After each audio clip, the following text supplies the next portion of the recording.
اللہ تبارک تعالیٰ نے ہمیں اور آپ کو اپنے محبوب صلی اللہ علیہ وسلم کا امتی بنا کر ہم پر بے پناہ کرم اور احسان فرمایا، بلکہ صوفیہ یہاں تک لکھتے ہیں کہ کئی انبیاء ایسے گزرے ہیں جنہوں نے خود اللہ کی بارگاہ میں دعا کی،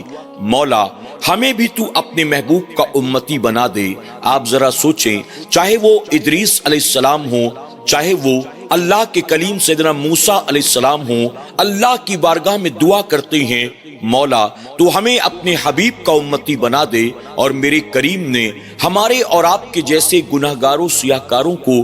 بن دعاؤں کے اپنے محبوب کا امتی بنا کر پیدا کیا۔ یہ اللہ کا ہم گناہگاروں پر کتنا بڑا کرم اور احسان ہے، لیکن بہت معذرت کے ساتھ ہمیں یہ بات کہنی پڑتی ہے کہ موجودہ دور کے مسلمانوں کے حالات دیکھ کر ہمیں یہ لگتا ہے اپنی زندگی کو بحیثیت مسلمان گزارنا تو دور کی بات ہے، آج کے دور کا مسلمان اپنی زندگی انسان کی طرح بھی گزارنے کو تیار نہیں ہے۔ اس کی بد اخلاقی کا عالم دیکھیں، اس کی بد کرداری کا عالم دیکھیں، گناہوں کی طرف دن رات اس کے اٹھتے ہوئے قدم کو دیکھیں، اللہ رسول کی نافرمانی اور بغاوت کو دیکھیں۔ ایسا لگتا ہے کہ مسلمان خود اپنے منصب و مقام کو فراموش کیے بیٹھا ہے، اسے پتہ ہی نہیں اللہ تبارک تعالیٰ نے اس کی شان کو، اس کی عظمت کو کتنا بلند فرمایا ہے، جس کی امت میں پیدا ہونے کے لیے انبیاء دعائیں کریں، اللہ بن دعاؤں کے اس محبوب کا امتی بنا کر پیدا کرے، اور ہم محبوب کے فرمان پر عمل کرنے کو تیار نہیں، اللہ کی رضا کے مطابق اپنی زندگی کو گزارنے کے لیے تیار نہیں۔ ناظرین اکرام،